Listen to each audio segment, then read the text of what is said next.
Você consegue imaginar viver em um palácio de ouro, tendo tudo o que o dinheiro pode comprar, mas sentindo um vazio tão grande que nem toda a riqueza do mundo consegue preencher?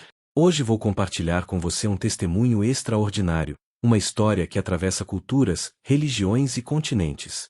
É a história de uma princesa saudita que teve 5 casamentos arranjados, que viveu aprisionada pelas tradições do Islã, e que encontrou em Jesus Cristo a única liberdade verdadeira.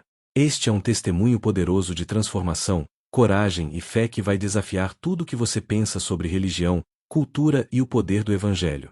Se você busca uma história que vai fortalecer sua fé e mostrar que não existe barreira que o amor de Deus não possa atravessar, fique comigo até o final. E não se esqueça de se inscrever no canal e ativar o sininho para receber mais testemunhos impactantes como este. Deixe seu like para que mais pessoas possam conhecer esta história incrível de redenção. Meu nome é Laila. Sim, este não é o nome que recebi ao nascer, mas é o nome que escolhi usar para proteger minha família que ainda vive na Arábia Saudita. Nasci em Riad, capital da Arábia Saudita, em uma das famílias mais influentes do reino. Meu pai era príncipe, primo distante da família real, com negócios que se estendiam por todo o Oriente Médio. Minha mãe vinha de outra família nobre, uma união arranjada que consolidou poder e riqueza. Cresci em um palácio que parecia saído de contos de Mil e Uma Noites. Mármore italiano, lustres de cristal, jardins intermináveis, empregados para atender cada capricho. Mas por trás de toda aquela opulência, havia regras rígidas, tradições inquestionáveis, e um controle absoluto sobre cada aspecto da minha vida, especialmente por eu ser mulher. Na Arábia Saudita, principalmente nas famílias conservadoras como a minha, mulheres são propriedade. Primeiro do pai, depois do marido, e se ficam viúvas, dos filhos homens. Não temos voz, não temos escolha, não temos liberdade. Somos como pássaros em gaiolas de ouro, bem alimentados, bem vestidos, mas completamente aprisionados. Desde pequena, fui educada para ser uma esposa perfeita. Aprendi etiqueta, culinária, como administrar uma casa, como servir o marido, como ser submissa e silenciosa. Enquanto meus irmãos homens estudavam no exterior, praticavam esportes, tinham liberdade para ir e vir, eu estava confinada aos aposentos femininos do palácio, sempre coberta, sempre vigiada. O Islã era o centro de tudo. Acordávamos para a oração do Fajr antes do amanhecer, orávamos 5 vezes ao dia voltados para Meca, jejuávamos no Ramadã, seguíamos a Sharia rigorosamente. Minha mãe e as outras mulheres da família eram devotas, usando o niqab completo que cobria até os olhos quando saíam, o que era raro. Eu tentava ser uma boa muçulmana. Memorizei porções do Alcorão em árabe, mesmo sem entender completamente o significado. Seguia todos os rituais de purificação, todas as orações, todos os jejuns. Mas havia sempre uma distância, um vazio. Alá parecia tão distante, tão inatingível, tão severo. Eu o temia, mas não sentia amor. Quando completei 15 anos, meu pai anunciou que havia arranjado meu primeiro casamento. Eu sequer conhecia o homem. Ele era um empresário saudita, amigo de negócios do meu pai, com 42 anos. Eu tinha 15, ele tinha quase 3 vezes minha idade. Não me perguntaram se eu queria, não me deram escolha. Na nossa cultura, recusar um casamento arranjado pelo pai é impensável, é desonra suprema. A cerimônia foi grandiosa, centenas de convidados, luxo exorbitante. Mas eu estava aterrorizada. Não conhecia aquele homem que agora tinha total autoridade sobre mim. Na noite de núpcias, chorei silenciosamente enquanto minha infância era brutalmente arrancada. Ninguém se importou. Era meu dever como esposa. Ahmed, meu primeiro marido, era cruel. Ele me via como propriedade, como um objeto de posse. Ele tinha outras 3 esposas, já que no Islã homens podem ter até 4 esposas simultâneas. Eu era mais jovem, a mais bonita, então recebia mais atenção, o que gerava ciúmes e hostilidade das outras esposas. Vivi 3 anos naquele inferno. Ahmed era violento quando contrariado, controlador em todos os aspectos. Eu não podia sair sem permissão, não podia falar com homens, não podia nem olhar pela janela sem cobertura completa. Engravidei 2 vezes, mas ambas as gestações terminaram em abortos espontâneos, possivelmente devido ao estresse e aos maus tratos. Quando não consegui dar um filho homem a Ahmed, ele começou a me negligenciar completamente. No Islã, mulheres que não geram filhos homens são consideradas defeituosas, amaldiçoadas. Ahmed divorciou-se de mim com uma simples declaração: eu me divórcio de você, eu me divórcio de você, eu me divórcio de você. 3 vezes, e o casamento estava desfeito. Voltei humilhada para a casa do meu pai. Na cultura saudita, mulheres divorciadas são marcadas, consideradas de menor valor. Meu pai estava furioso, não comigo por ter sofrido, mas por eu ter falhado em manter o casamento. Eu tinha 18 anos e já me sentia como uma mulher destruída, sem propósito, sem futuro. 6 meses depois, meu pai arranjou meu segundo casamento. Desta vez com um príncipe menor de uma família aliada. Khalid tinha 35 anos, parecia mais educado, mais gentil. Eu tinha uma esperança tola de que talvez este casamento fosse diferente. Mas estava enganada. Khalid era viciado em ópio, algo comum entre homens ricos sauditas mas mantido em segredo absoluto. Quando estava sob efeito das drogas, era imprevisível. Podia ser extremamente generoso, me cobrindo de joias e presentes, ou violentamente agressivo, me agredindo fisicamente por razões que só existiam em sua mente confusa. Vivi 2 anos com Khalid. Nesse período, dei à luz uma menina. Mas ter uma filha mulher não trouxe alegria, trouxe decepção. Khalid queria um herdeiro homem. Quando minha filha nasceu, ele nem veio ao hospital. Tratava minha bebê com indiferença, às vezes até com desprezo. Uma noite, durante um de seus episódios sob efeito de drogas, Khalid ameaçou machucar nossa filha. Algo em mim despertou, um instinto materno feroz que eu não sabia que possuía. Pela primeira vez na vida, desobedeci um homem. Peguei minha bebê e me tranquei no quarto, gritando por ajuda. A família de Khalid interveio, não por preocupação comigo, mas para evitar escândalo. Khalid divorciou-se de mim, mas minha filha ficou com ele, como manda a lei islâmica. Crianças pertencem ao pai, especialmente após os 7 anos. Meu coração foi despedaçado. Arrancaram minha filha dos meus braços enquanto eu implorava, chorava, gritava. Não adiantou nada. Voltei novamente para a casa do meu pai, desta vez completamente quebrada. Eu tinha 20 anos, 2 casamentos destruídos, uma filha que não podia ver. Entrei em profunda depressão. Parei de comer, parei de falar, passava dias inteiros deitada, olhando para o nada. Pensei em suicídio inúmeras vezes, mas até isso era proibido no Islã, condenando-me ao inferno eterno. Minha família, em vez de compaixão, demonstrava vergonha. Eu era vista como amaldiçoada, como uma mulher problemática que não conseguia manter casamentos. As outras mulheres da família me evitavam, com medo de que meu azar fosse contagioso. Eu estava completamente isolada, mesmo cercada de pessoas. Foi então que meu pai, desesperado para consertar minha reputação, arranjou meu terceiro casamento. Desta vez com um homem de negócios do Kuwait. Faisal tinha 50 anos, era viúvo, tinha filhos crescidos. Meu pai acreditava que um homem mais velho e viúvo seria menos exigente, mais tolerante com uma mulher problemática como eu. Eu não queria casar novamente. Implorei ao meu pai que me deixasse ficar solteira, viver discretamente, servir a família de outras formas. Mas ele foi inflexível. Uma mulher saudita solteira é uma vergonha. Eu tinha que casar, não havia alternativa. Se eu recusasse, seria deserdada, expulsa da família, literalmente jogada nas ruas, o que para uma mulher sem direitos significa morte certa. Então casei com Faisal. Mudei-me para o Kuwait, longe de tudo o que conhecia. Faisal era frio, distante. Nosso casamento era meramente transacional. Ele queria uma esposa jovem para exibir em eventos sociais, alguém para administrar sua casa. Eu era tratada como empregada sofisticada, não como esposa. Durante 3 anos, vivi uma existência mecânica. Acordava, cumpria minhas obrigações, deitava. Não havia alegria, não havia propósito, não havia esperança. Eu era como um fantasma, apenas existindo, não vivendo. Faisal raramente conversava comigo, raramente me tocava. Eu era invisível na minha própria casa. O casamento com Faisal terminou quando ele decidiu casar-se com uma segunda esposa mais jovem.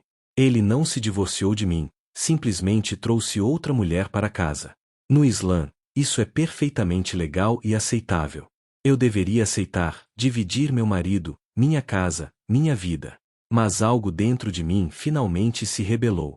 Pedi o divórcio, Algo chocante para uma mulher fazer na cultura islâmica.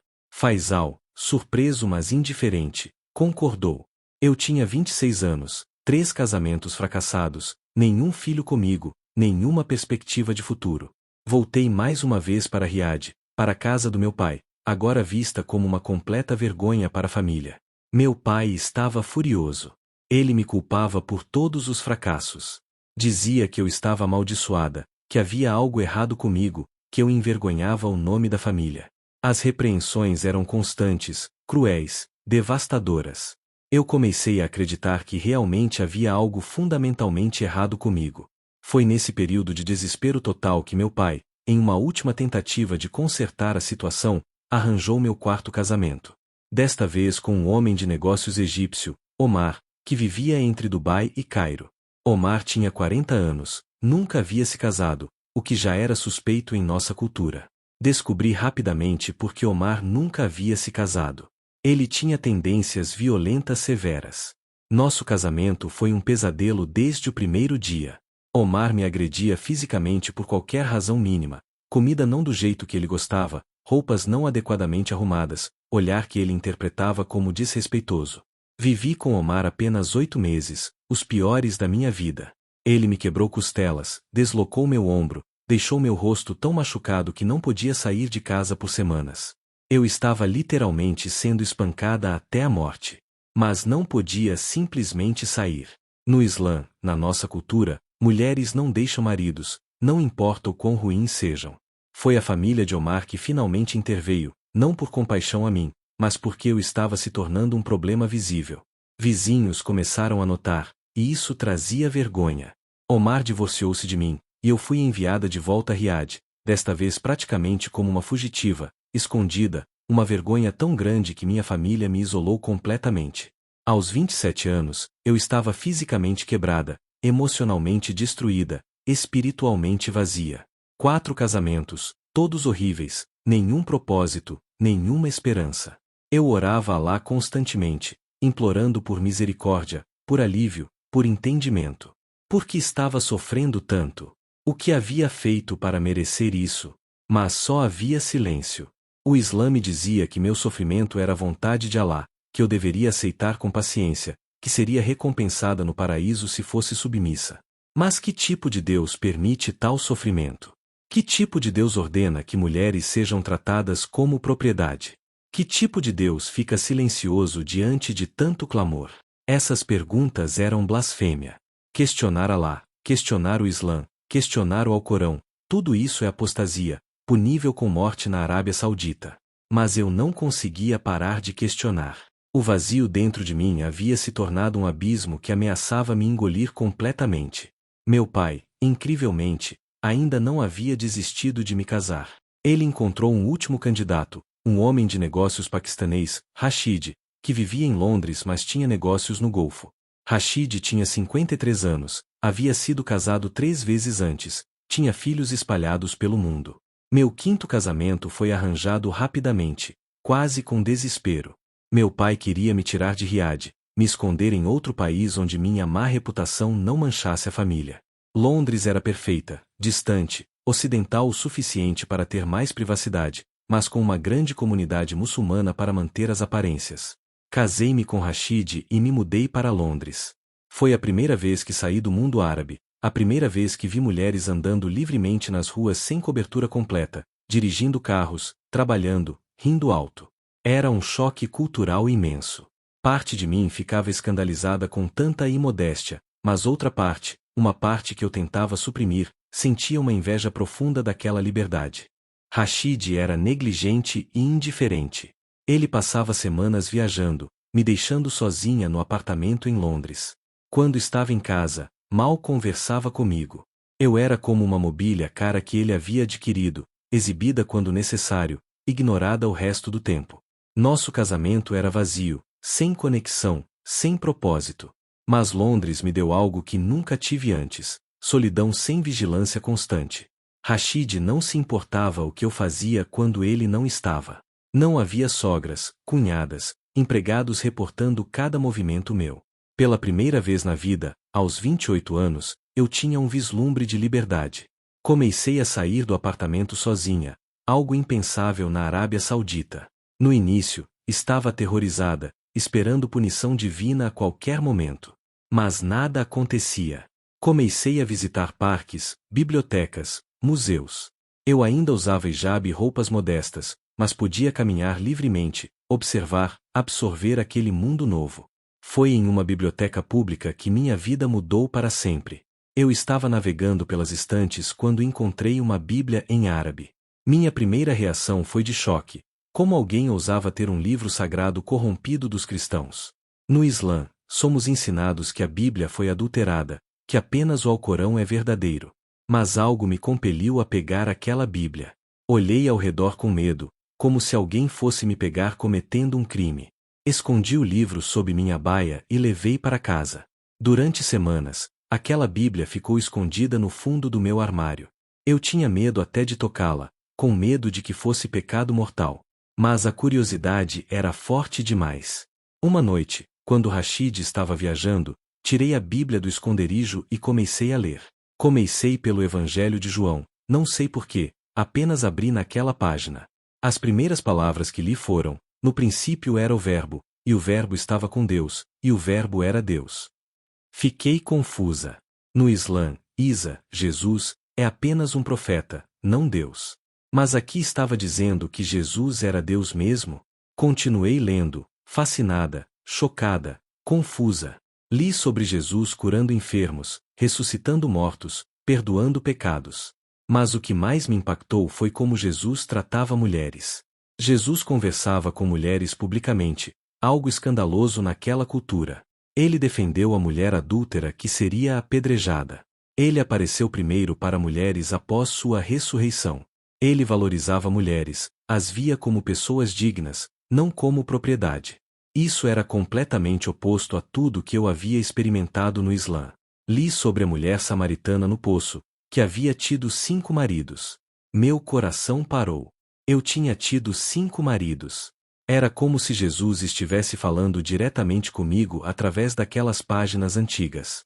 E ao contrário de condenação, Jesus ofereceu àquela mulher água viva, aceitação, esperança. Comecei a ler a Bíblia obsessivamente, escondida, com medo. Cada página revelava um Deus completamente diferente de Alá. Este Deus era amoroso, próximo, compassivo. Este Deus amava incondicionalmente, não baseado em cumprimento de leis. Este Deus oferecia perdão gratuito através de Jesus, não baseado em boas obras que nunca seriam suficientes. No Islã, eu nunca tinha certeza se seria aceita por Alá. Mesmo seguindo todas as regras, poderia acabar no inferno. Alá é distante, inalcançável, imprevisível. Mas a Bíblia apresentava um Deus que desejava relacionamento pessoal, que enviou seu Filho Jesus para morrer por nossos pecados, oferecendo salvação como presente gratuito. Fiquei semanas lutando internamente. Toda minha vida, minha identidade, estava enraizada no Islã. Questionar o Islã era questionar tudo. Seria apostasia, traição à minha família, à minha cultura, à minha herança. Na Arábia Saudita, apostasia é punida com morte. Mesmo em Londres, eu conhecia histórias de mulheres muçulmanas que haviam se convertido e foram mortas por crimes de honra. Mas algo dentro de mim estava mudando. Pela primeira vez na vida, eu sentia esperança. Pela primeira vez, eu sentia que havia um Deus que realmente se importava comigo, que me amava, que me via como valiosa. Não como propriedade, não como objeto, mas como filha amada. Comecei a pesquisar discretamente na internet sobre cristianismo, sobre conversões do Islã. Encontrei testemunhos de outros ex-muçulmanos que haviam encontrado Jesus. Suas histórias eram como a minha: vazio no Islã, busca por sentido, encontro transformador com Cristo. Não estava sozinha. Foi então que encontrei online um ministério para muçulmanos que buscavam conhecer mais sobre Jesus. Eles ofereciam estudos bíblicos confidenciais via videochamada. Com mãos trêmulas e coração acelerado, entrei em contato. Fui conectada com Miriam, uma ex-muçulmana iraniana que havia se convertido anos antes. Miriam me ouviu sem julgamento. Ela entendia perfeitamente minha situação, meus medos, minhas dúvidas. Durante meses, nos encontramos semanalmente online. Ela pacientemente respondeu minhas perguntas, me ensinou sobre Jesus, me mostrou as diferenças fundamentais entre Islã e cristianismo. Aprendi que no Islã, salvação é baseada em obras, suas boas ações precisam pesar mais que suas más ações na balança de Alá no dia do julgamento. Mas você nunca tem certeza se fez o suficiente. No cristianismo, salvação é gratuita, baseada no sacrifício de Jesus na cruz. Não há nada que podemos fazer para merecê-la, apenas aceitar o presente. Aprendi que no Islã, Alá é transcendente, distante, você não pode conhecê-lo pessoalmente. No cristianismo, Deus é imanente, deseja relacionamento íntimo, pode ser conhecido através de Jesus. Aprendi que no Islã, mulheres são inferiores por design, testemunho de mulher vale metade do homem, herança é metade, submissão é obrigatória. No cristianismo, em Cristo não há homem nem mulher, todos são iguais, igualmente valiosos. Quanto mais eu aprendia, mais claro ficava. Jesus era a verdade que eu havia buscado toda a minha vida. Ele era a água viva que poderia saciar minha sede espiritual. Ele era o caminho para o Pai. Ele era a resposta para todo o meu sofrimento, todo o meu vazio, toda a minha busca. Mas aceitar Jesus significava deixar tudo. Significava apostatar do Islã, o que poderia custar minha vida. Significava ser rejeitada por toda a minha família, perder qualquer conexão com minha cultura, minha identidade. Significava viver em esconderijo, possivelmente fugir, nunca mais ver minha filha que havia ficado com Khalid. Lutei por meses com essa decisão. Mas o amor de Jesus era irresistível. Pela primeira vez, eu me sentia verdadeiramente amada, verdadeiramente valorizada, verdadeiramente vista. Não por ser bonita, não por ser de família rica, não por cumprir regras, mas simplesmente por ser eu, filha amada de Deus. Uma noite, sozinha no apartamento em Londres, ajoelhei-me e orei pela primeira vez não a Alá, mas ao Deus verdadeiro através de Jesus Cristo. Confessei meus pecados, reconheci Jesus como Senhor e Salvador, pedi que Ele me salvasse, que me transformasse, que me desse nova vida. E algo sobrenatural aconteceu. Senti uma presença, uma paz que ultrapassava todo entendimento. Era como se uma corrente pesada que eu carregava a vida toda tivesse sido quebrada. O vazio dentro de mim foi preenchido com amor. Chorei copiosamente, mas eram lágrimas de alívio, de alegria, de libertação. Eu era nova criatura. A velha Laila havia morrido, uma nova havia nascido. Os dias seguintes foram de alegria intensa misturada com medo. Eu era cristã agora, mas não podia contar a ninguém. Rashid não poderia saber. Se ele descobrisse, me enviaria de volta para Riad, onde eu seria morta. Comecei a viver dupla vida, muçulmana por fora, cristã por dentro. Miriam me conectou com uma igreja secreta para convertidos do Islã em Londres. Havia dezenas de nós, ex-muçulmanos de várias nações que haviam encontrado Jesus e agora vivíamos escondidos, praticando nossa fé em segredo. Nos encontrávamos em casas diferentes a cada semana, sempre com cuidado extremo. Foi nessa comunidade que finalmente experimentei verdadeira irmandade. Pessoas que entendiam perfeitamente minha situação, que oravam por mim, que me encorajavam, que me ensinavam. Fui batizada secretamente em uma banheira, chorando de alegria. Era a declaração pública da minha fé, mesmo que apenas aqueles poucos cristãos secretos estivessem presentes. Mas eu sabia que não podia viver assim para sempre. Viver em mentira constante, escondendo minha fé verdadeira, era insustentável. Deus estava me chamando para a liberdade completa, para viver abertamente para Ele, independentemente das consequências. Foi então que tomei a decisão mais difícil e mais importante da minha vida. Eu fugiria. Deixaria Rashid, deixaria minha identidade saudita, pediria asilo como refugiada religiosa. Era extremamente perigoso.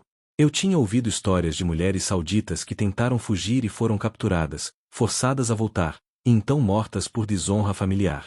Mas eu confiava em Deus. Se Ele me chamou para segui-lo, Ele abriria um caminho. Com a ajuda da igreja secreta e de organizações que auxiliam convertidos em perigo, comecei a planejar cuidadosamente. Precisava de documentos, dinheiro, um plano de fuga, um lugar seguro para ir. O processo levou meses. A ansiedade era constante. Eu tinha que agir normalmente diante de Rashid, fingir que nada havia mudado, enquanto secretamente planejava minha fuga. Orava constantemente pedindo proteção, sabedoria, coragem. Havia noites em que o medo quase me paralisava. Mas Deus foi fiel. Uma a uma, as peças se encaixaram. Consegui acesso ao meu passaporte que Rashid mantinha trancado. Guardei dinheiro secretamente. Obtive documentos preparatórios para pedido de asilo. Estabeleci contato com uma organização na Suíça que abriga refugiados religiosos. O dia escolhido chegou. Rashid estava em viagem de negócios no Paquistão por uma semana. Era minha única oportunidade. Com apenas uma pequena mala de mão, documentos escondidos sob minhas roupas, e coração batendo tão forte que pensei que fosse explodir, deixei o apartamento pela última vez. Cada passo até a estação de trem parecia uma eternidade. Eu esperava a qualquer momento ser parada, descoberta, capturada. Mas cheguei à estação, comprei minha passagem, embarquei no trem para o aeroporto. No aeroporto, a segurança olhou meu passaporte saudita por um longo tempo. Meu coração parou. Mas finalmente carimbaram e me liberaram. No avião para Zurique, não consegui relaxar até decolamos. Mesmo assim, metade de mim esperava que o avião retornasse. Mas não retornou. Olhei pela janela vendo Londres desaparecer abaixo, e então comecei a chorar. Lágrimas de medo, de alívio, de tristeza por tudo que estava deixando, de esperança pelo futuro incerto. Ao chegar na Suíça, fui recebida por representantes da organização cristã. Eles me levaram para uma casa-abrigo segura onde outras mulheres em situações similares estavam. Imediatamente iniciei o processo de pedido de asilo, declarando que havia me convertido ao cristianismo e que retornar à Arábia Saudita significava morte certa. O processo de asilo foi longo e doloroso. Tive que provar minha conversão genuína, relatar detalhes íntimos da minha vida, explicar por que temia retornar. Foram meses de incerteza, vivendo dia a dia sem saber se seria aceita ou deportada. Mas através de tudo, minha fé me sustentou. Orava constantemente. Lia a Bíblia diariamente. A comunidade cristã ao meu redor me apoiou incrivelmente. Pela primeira vez na vida, eu era livre para adorar a Deus abertamente, para ir à igreja sem medo, para declarar minha fé sem esconder. Era uma liberdade indescritível. Durante esse período, recebi mensagens ameaçadoras da minha família. Eles descobriram minha fuga. Meu pai estava furioso, meus irmãos juraram restaurar a honra da família. Disseram que me encontrariam, que me trariam de volta, que me fariam pagar pela vergonha que trouxe. As ameaças eram explícitas e aterrorizantes. Mas eu estava protegida pelas leis suíças. A organização que me abrigava tinha experiência em proteger apóstatas do Islã. Mudaram meu endereço várias vezes, me ensinaram protocolos de segurança, me ajudaram a desaparecer completamente do radar da minha família. Era assustador, mas necessário. Finalmente, após 8 meses de espera angustiante, recebi a notícia: meu pedido de asilo havia sido aprovado. Eu era oficialmente refugiada na Suíça, protegida por lei, livre para viver minha fé sem medo de deportação. Chorei de alívio e gratidão. Deus havia feito o impossível. Ele havia me libertado completamente. A vida na Suíça foi um recomeço total. Tive que aprender nova língua, nova cultura, nova forma de viver. Para alguém que passou a vida inteira sendo controlada, ter liberdade completa era ao mesmo tempo maravilhoso e assustador. Não sabia como fazer escolhas simples porque nunca havia tido permissão para fazê-las. A igreja local me adotou. Irmãos e irmãs em Cristo me ensinaram, me guiaram, me discipularam. Aprendi sobre a Bíblia profundamente, não apenas lendo, mas estudando, entendendo, aplicando a minha vida. Participei de grupos de estudo, retiros, conferências. Minha fé cresceu exponencialmente. Descobri dons que não sabia que tinha. Comecei a servir no ministério para refugiados na igreja. Minha história, meu testemunho, podia dar esperança a outros. Comecei a compartilhar publicamente, primeiro timidamente, depois com mais confiança. Cada vez que contava como Jesus me salvou, via lágrimas nos olhos de outros que se identificavam. A cura emocional foi longa. Anos de trauma, abuso, controle não desaparecem rapidamente. Fiz terapia, trabalhei através das feridas profundas. Perdoar meus 5 ex-maridos foi um processo difícil. Perdoar minha família por me tratar como propriedade foi ainda mais difícil. Mas através da graça de Deus, o perdão veio. Entendi que eles eram produtos de um sistema, de uma cultura, de uma religião que desumaniza mulheres. Eles próprios eram cativos, escravizados por tradições e crenças falsas. Minha raiva se transformou em compaixão. Comecei a orar pela salvação deles, que eles também encontrassem Jesus e fossem libertados. A dor mais profunda era minha filha. Ela tinha ficado na Arábia Saudita com meu segundo ex-marido Khalid. Não tinha contato com ela há anos. Não sabia como estava, se era bem tratada, se lembrava de mim. Orava por ela todos os dias, pedindo que Deus a protegesse, que um dia pudéssemos nos reencontrar. Anos se passaram. Estabeleci uma vida na Suíça. Consegui emprego, fiz amizades verdadeiras, me tornei parte ativa da igreja. Compartilhei meu testemunho em diversas plataformas, alcançando muçulmanos que buscavam verdade. Recebia mensagens de pessoas ao redor do mundo que haviam sido tocadas pela minha história. Alguns muçulmanos me atacavam, me chamavam de traidora, apóstata, me ameaçavam. Mas outros, secretamente, me contatavam dizendo que também tinham dúvidas sobre o Islã, que também sentiam um vazio, que queriam saber mais sobre Jesus.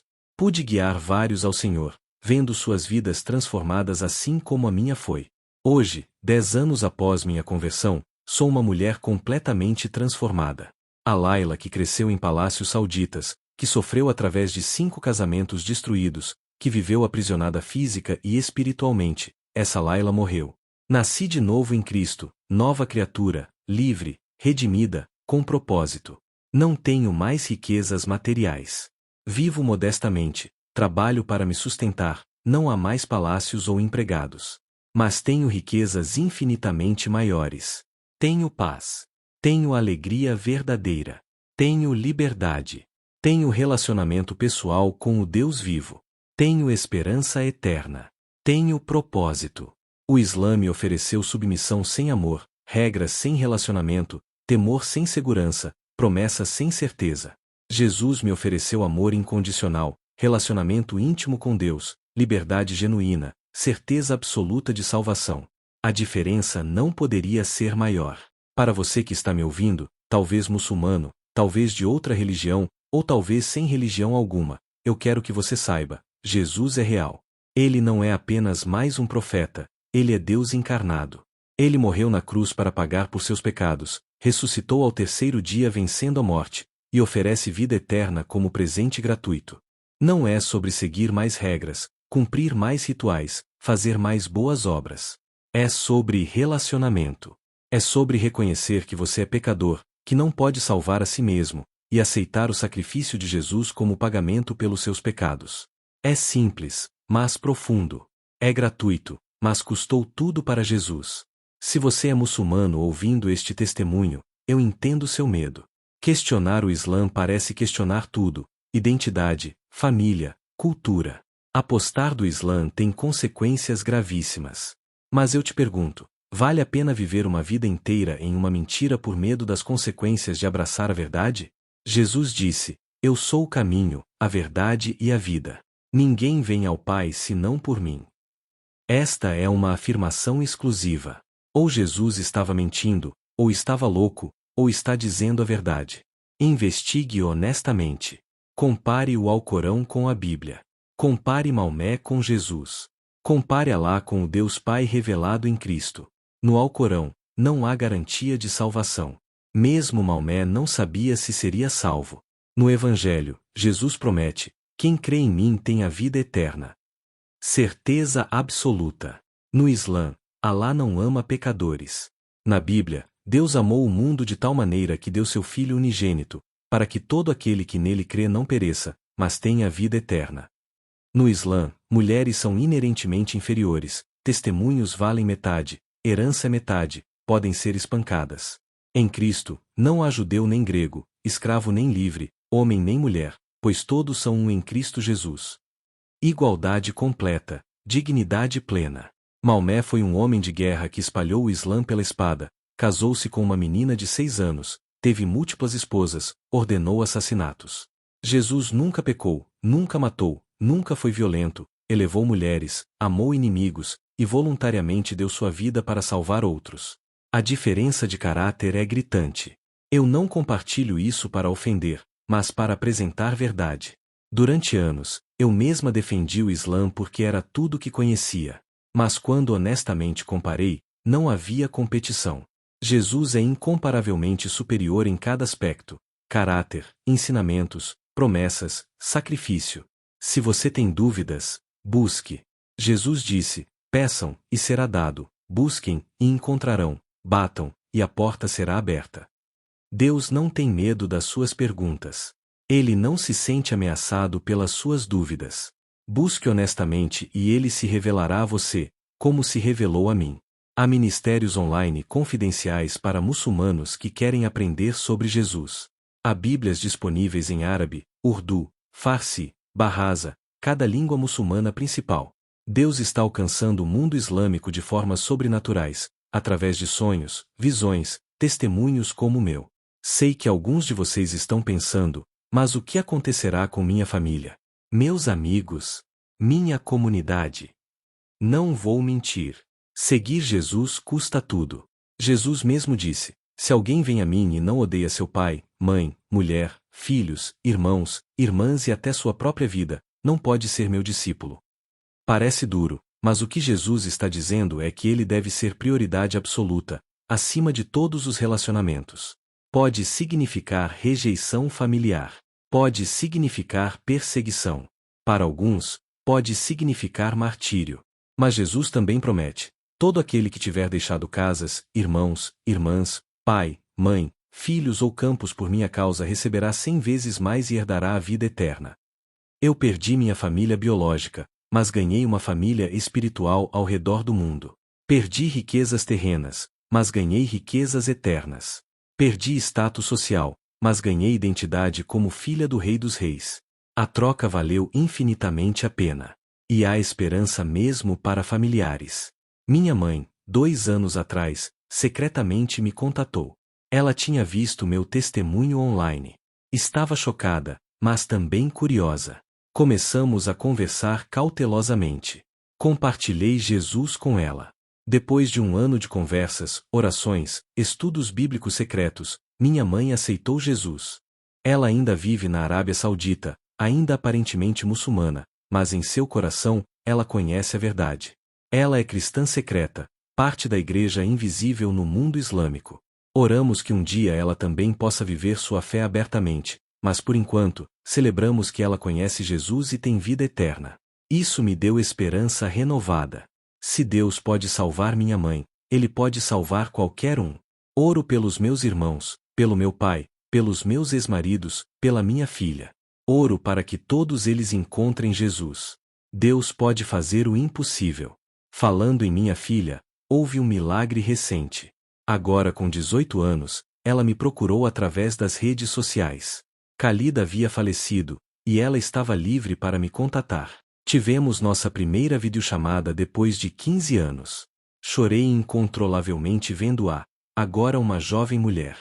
Ela está curiosa sobre minha história, sobre por que deixei tudo. Compartilhei gentilmente sobre Jesus, sem forçar. Ela está processando, questionando. Oro todos os dias que o Espírito Santo toque seu coração. Mas mesmo se ela nunca se converter, tenho paz. Deus é soberano, e confio nele com o coração da minha filha. Meu testemunho não é sobre mim sendo corajosa ou especial. É sobre Jesus sendo fiel, poderoso, transformador. Ele pegou uma mulher quebrada, abusada, sem esperança, presa em um sistema religioso opressivo, e deu-lhe vida nova, propósito, liberdade, alegria. O mesmo Jesus que me salvou pode salvar você. Não importa seu passado. Não importa seus pecados. Não importa sua religião atual. Não importa suas circunstâncias. Jesus disse: aquele que vem a mim de maneira nenhuma o lançarei fora. Ele não rejeita ninguém que verdadeiramente o busca. Se você quer conhecer este Jesus, tudo o que precisa é orar honestamente. Não precisa de palavras religiosas ou rituais especiais. Apenas fale com Deus do seu coração. Confesse que você é pecador, que precisa de salvação. Peça perdão pelos seus pecados. Convide Jesus para ser seu Senhor e Salvador. Creia que Ele morreu por você e ressuscitou. Se você orou agora, parabéns! Você acaba de nascer de novo. Você é nova criatura. Velhas coisas passaram, tudo se fez novo. Bem-vindo à família de Deus. Agora busque uma igreja que prega a Bíblia fielmente. Leia a palavra diariamente. Ore constantemente. Encontre outros cristãos para a comunhão. Você precisa de discipulado e crescimento. Se você é convertido do Islã em situação de perigo, por favor, busque ajuda. Há organizações especializadas em proteger e auxiliar ex-muçulmanos. Não enfrente isso sozinho. Há uma rede global de irmãos prontos para ajudá-lo. Entre em contato comigo se necessário, farei conexões. Para cristãos ouvindo este testemunho, despertem para a realidade do mundo islâmico. Há 1,8 bilhões de muçulmanos no mundo, muitos buscando verdade, vazios espiritualmente, mas presos por medo, tradição, falta de exposição ao Evangelho. Eles precisam ouvir sobre Jesus. Orem pelos muçulmanos. Não com superioridade ou condenação, mas com compaixão e amor. Eles são cativos de um sistema que os engana. Jesus os ama e morreu por eles também. Apoiem ministérios que alcançam muçulmanos. Seja dispostos a compartilhar Jesus com muçulmanos que Deus colocar em seu caminho. E se você conhece ex-muçulmanos convertidos, por favor, acolha-os. Eles sacrificaram tudo por Jesus. Eles enfrentam rejeição total de famílias, ameaças de morte, trauma cultural profundo. Eles precisam de comunidade cristã amorosa que os discipule, apoie, proteja. Seja essa comunidade. Olhando para trás nos últimos 10 anos desde minha conversão, vejo a mão de Deus em cada detalhe. Ele usou até meus 5 casamentos destruídos, cada um me levou a um ponto mais baixo até reconhecer minha necessidade absoluta dele. Ele usou minha mudança para Londres, onde tive acesso a uma Bíblia. Ele orquestrou minha fuga, meu asilo, minha nova vida. Nada foi acidente. Nada foi desperdício. Romanos 8:28 promete: sabemos que Deus age em todas as coisas para o bem daqueles que o amam, dos que foram chamados de acordo com o seu propósito. Minha história quebrada foi redimida e agora é usada para sua glória. Hoje, além de compartilhar meu testemunho, trabalho com uma organização que auxilia mulheres fugindo de situações abusivas em países islâmicos. Ajudamos com processos de asilo, abrigo, proteção, discipulado. É minha forma de devolver o que foi feito por mim, de usar minha experiência para libertar outras.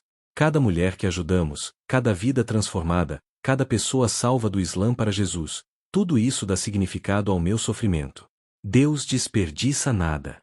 Ele é o mestre em escrever belas histórias com páginas rasgadas. Se você está passando por sofrimento agora, não desista. Pode parecer sem sentido, sem propósito, sem fim. Mas se você entregar a Deus, Ele transformará tudo. Sua dor terá propósito. Seu teste se tornará testemunho. Sua bagunça se tornará mensagem. Não estou dizendo que será fácil. Não estou prometendo a ausência de problemas. Jesus mesmo disse: no mundo vocês terão aflições. Mas ele completou: mas tenham ânimo. Eu venci o mundo. Com Jesus, somos mais que vencedores. Podemos enfrentar qualquer coisa porque Ele está conosco. Antes de encerrar, quero orar por você. Vou orar especialmente por muçulmanos ouvindo, por pessoas em situações abusivas, por todos buscando verdade e liberdade. Pai Celestial, venho diante de Ti em nome de Jesus, o único caminho para Ti. Senhor, oro por cada pessoa ouvindo este testemunho. Tu conheces cada coração, cada necessidade, cada dor. Oro especialmente pelos muçulmanos que estão questionando, buscando, sentindo vazio. Senhor, revela-te a eles. Mostra-lhes Jesus. Quebra as mentiras que os prendem. Dá-lhes coragem para buscar verdade acima de tradição. Oro por aqueles em relacionamentos abusivos, casamentos destruídos, situações opressivas. Senhor, liberta-os. Dá-lhes coragem para escapar, sabedoria para saber quando e como, proteção durante o processo. Cerca-os com pessoas que ajudarão. Abre portas que ninguém pode fechar. Oro pelos que vivem dupla vida, crentes secretos em ambientes hostis. Senhor, protege-os. Fortalece-os. No tempo certo, abre caminho para viverem abertamente para Ti. Até lá, sustenta-os, usa-os, guarda-os. Oro por famílias quebradas pela conversão ao cristianismo. Senhor, cura as feridas. Salva os familiares. Restaura relacionamentos quando possível. Dá graça e força para suportar rejeição quando necessário. Oro por toda pessoa que está considerando seguir Jesus agora. Senhor, confirma a tua chamada. Remove dúvidas. Dá certeza. Trabalha poderosamente em cada coração. Que muitos venham a ti hoje. Em nome de Jesus, o nome acima de todo nome, eu oro. Amém. Se este testemunho impactou você, compartilhe este vídeo. Muçulmanos ao redor do mundo precisam saber que há esperança, que há liberdade em Jesus. Você pode ser o instrumento que Deus usa para levar esta mensagem a alguém que está desesperadamente buscando. Inscreva-se neste canal para mais testemunhos poderosos de transformação. Ative o sininho para não perder nenhum vídeo. Deixe seu like para que mais pessoas sejam alcançadas. E nos comentários, compartilhe como Deus está trabalhando em sua vida. Vamos encorajar uns aos outros. Se você precisa de oração, recursos ou conexões com ministérios que auxiliam ex-muçulmanos, deixe um comentário ou me contate através dos links na descrição. Você não está sozinho. Há uma família global de Cristo esperando para recebê-lo e apoiá-lo. Lembre-se sempre, Jesus é maior que qualquer religião, qualquer tradição, qualquer cultura. Ele é a verdade que liberta. Ele é o amor que transforma. Ele é o caminho para a vida eterna. Não existe barreira que seu amor não possa atravessar. Minha jornada de princesa saudita presa no Islã para filha livre do Rei dos Reis é testemunho do poder transformador de Jesus. Se ele fez isso por mim, ele pode fazer por você. Não importa de onde você vem, o que viveu, onde está agora. Jesus pode alcançá-lo, salvá-lo, transformá-lo. Que a graça do Senhor Jesus Cristo, o amor de Deus Pai, e a comunhão do Espírito Santo estejam com todos vocês. Fiquem firmes na fé. Sejam corajosos. O melhor ainda está por vir. Até o próximo vídeo. Deus abençoe ricamente sua vida.